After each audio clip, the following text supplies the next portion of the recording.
Նորից չեն գնում են կրկին։ Այգեշատի Սուրբ Գևորգ Փաշինյանը կրկին մասնակցեց պատարագի, կրկին զեղչվեց Վեհապար Հայրապետի անունը։ Լրատվամիջոցները տարածեցին դրոնից արված լուսանկարներ, որտեղ երևում է, որ պատարագի մասնակիցների թիվը շատ փոքր է։ Պատարագիչը Արմավիրի թեմի առաջնորդ Տերսիոն Ադամյանն էր, ով նախորդ կիրակի պատարագել էր նաև Գյումրու 7 վերք եկեղեցում։ Անքննելի մատավորությամբ Տերսիոնը ասել է, որ ընդունում է Գարեգին II-ին որպես հայրապետ։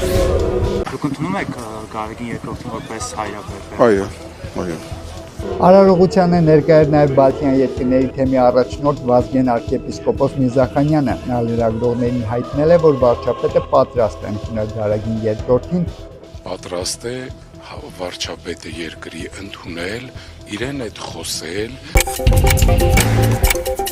Երկու անգամ ավելին, քան 2024-ին Նիկոլ Փաշինյանի մամուլի ծառայությունից Սպուտնիկ Արմենիային հայտնել են 2025-ին Փաշինյանի արտասահմանյան գործողումների համար օրապահի կոթանավի տոմսեր պետբյուջեից ծախսվել է 5 միլիոն 958 հազար դրամ, նախորդ տարի այդ գումարը 3 միլիոն 294 հազար դրամ էր։ Ընդ որում այս գումարները չեն ներառում կառավարական ինքնաթիռի սպասարկման ծախսերը։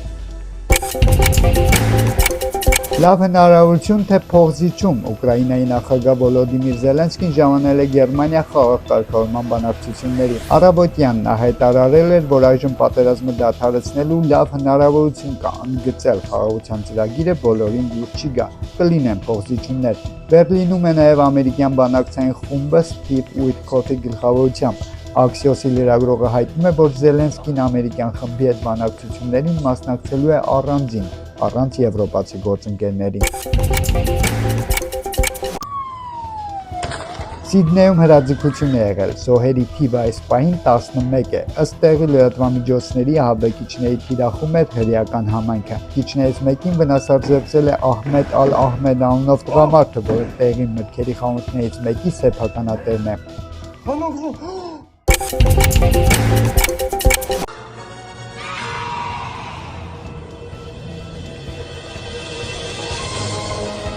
Տոներն են մոտենում, այսօր բարվեցին հանրապետության գլխավոր տոնածառի լույսերը։